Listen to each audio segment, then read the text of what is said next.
de événement que Kamala Harris t'a fait hier dans Philadelphie.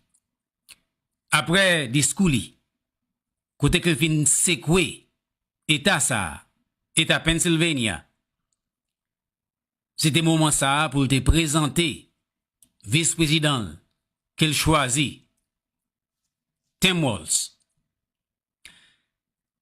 Kamala te prend temps pour lui faire nous connaître qui est que vice-président ça y est. Il te parlé de accomplissement, monsieur, valeur li, croyance li, et nous capable ouais, thème gen même caractéristique, même valeur avec Kamala Harris. Ça veut dire pas gagner un pile drama ou bien problème entre les deux. Yo ka travail.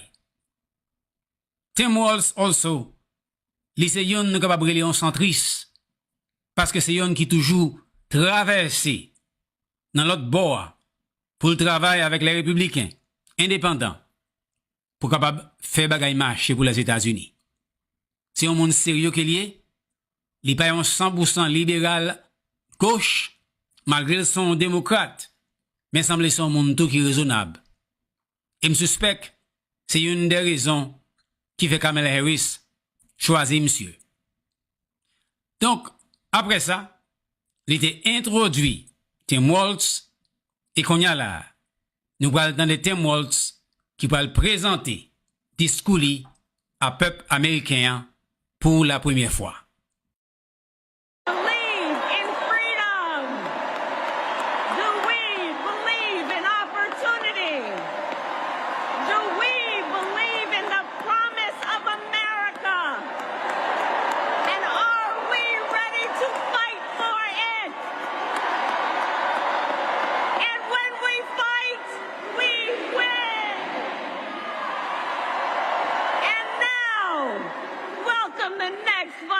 President of the United States, Tim Walz. Wow. Thank you, Philadelphia.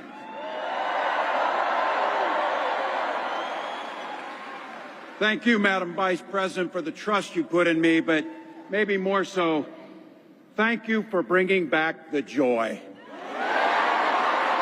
I'm thrilled to be on this journey with you and Doug, this incredible journey. And Pennsylvania, I know you know this. But my God, what a treasure you have in Josh Shapiro. Holy hell, can this guy bring the fire? He can bring the fire. This is a visionary leader. Also, I have to tell you, everybody in America knows when you need a bridge fixed, call that guy.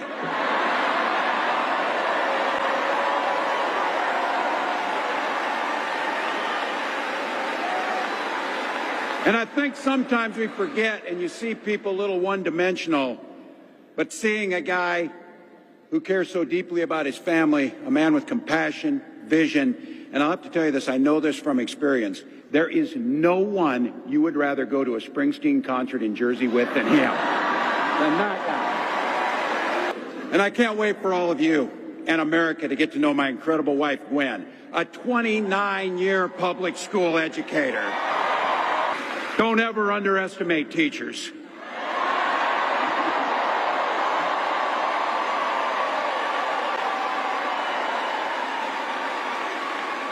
And our two beautiful kids, Hope and Gus. I couldn't be prouder to be on this ticket and to help Vice President Harris become what we all know is very, very good for us to think about. Next President of the United States of America. From her first day as a prosecutor, as a district attorney, Attorney General of the great state of California, a United States Senator, and Vice President of the United States. Vice President Harris has fought on the side of the American people. She took on the predators, she took on the fraudsters, she took down the transnational gangs, she stood up against powerful corporate interests, and she never hesitated to reach across the aisle if it meant improving people's lives. And I want all of you to hold this and don't ever underestimate the power of this. she does it all with a sense of joy.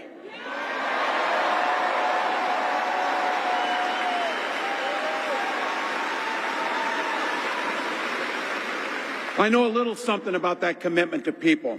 I was born in West Point, Nebraska. I lived in Butte, a small town of 400, where community was a way of life. Growing up, I spent the summers working on the family farm. My mom and dad taught us, show generosity towards your neighbors and work for a common good.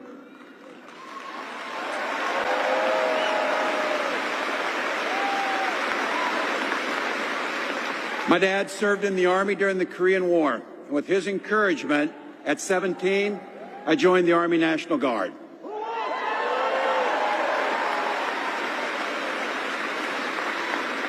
For 24 years, I proudly wore the uniform of this nation.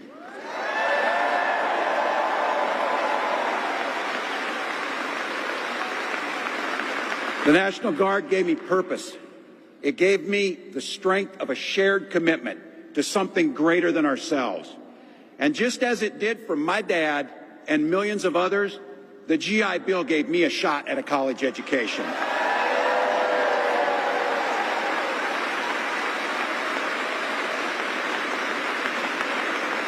My dad was a teacher. My brothers and sisters and I followed in their footsteps. 3 out of 4 of us married teachers. What we do. For nearly 20 years, I had the privilege of teaching high school social studies and coaching football.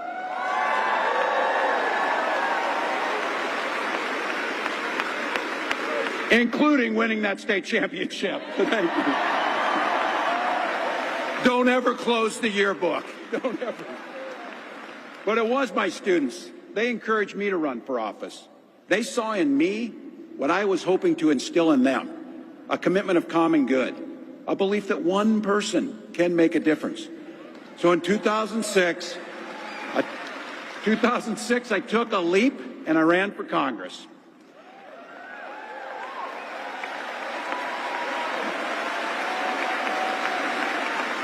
And because high school teachers are super optimistic, I was running in a district that had 1 Democrat since 1892.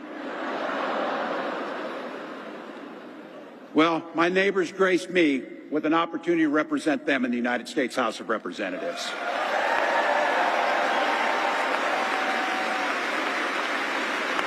I'm proud of the work we did there together. I worked across the aisle on veterans issues, on agriculture, and on ways to grow rural economies. I learned the art of compromise without compromising my values.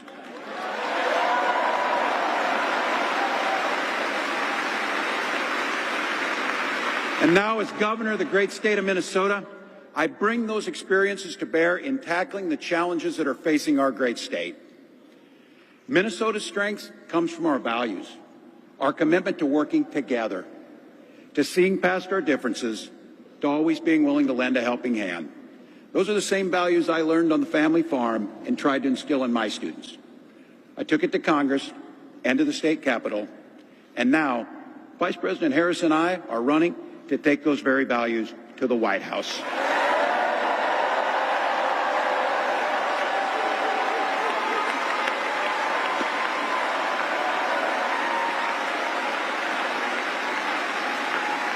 Now, Donald Trump sees the world a little differently than us. First of all, he doesn't know the first thing about service.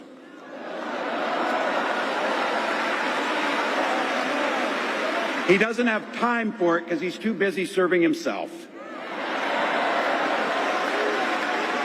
Again and again and again, Trump weakens our economy to strengthen his own hand. He mocks our laws. He sows chaos and division. And that's to say nothing of his record as president.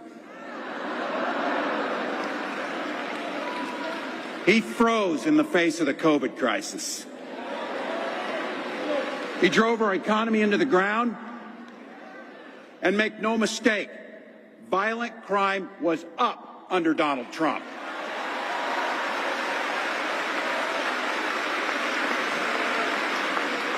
That's not even counting the crimes he committed.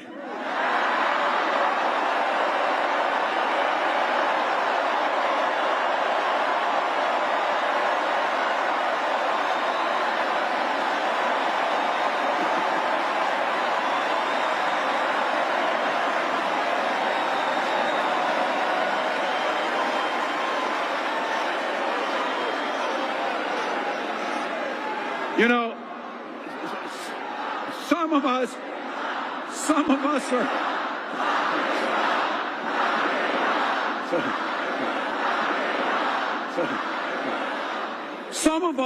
some of us in here are old enough to remember. I see you down there. I see those old white guys. Some of us are old enough to remember when it was Republicans who were talking about freedom. It turns out now what they meant was the government should be free to invade your doctor's office. In Minnesota, we respect our neighbors and their personal choices that they make. Even if we wouldn't make the same choice for ourselves, there's a golden rule. Mind your own damn business.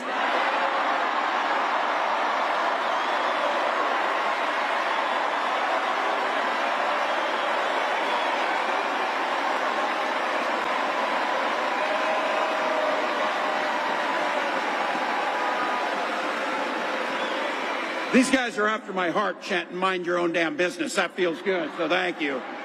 Look, that includes IVF, and this gets personal for me and my family.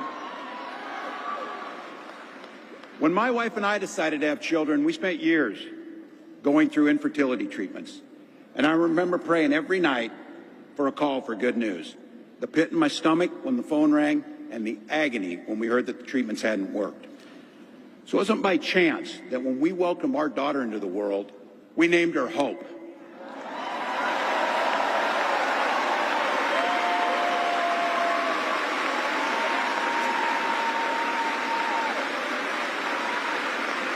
When Vice President and I talk about freedom, we mean the freedom to make your own healthcare decisions. And for our children to be free to go to school without worrying they'll be shot dead in their classrooms.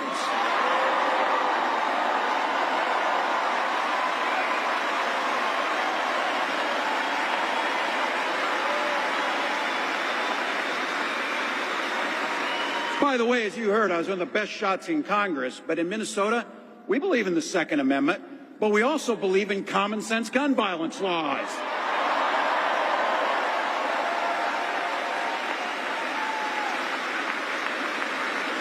Vice President Harris' idea of freedom is a ticket for education to be that ticket to the middle class, not crippling debt.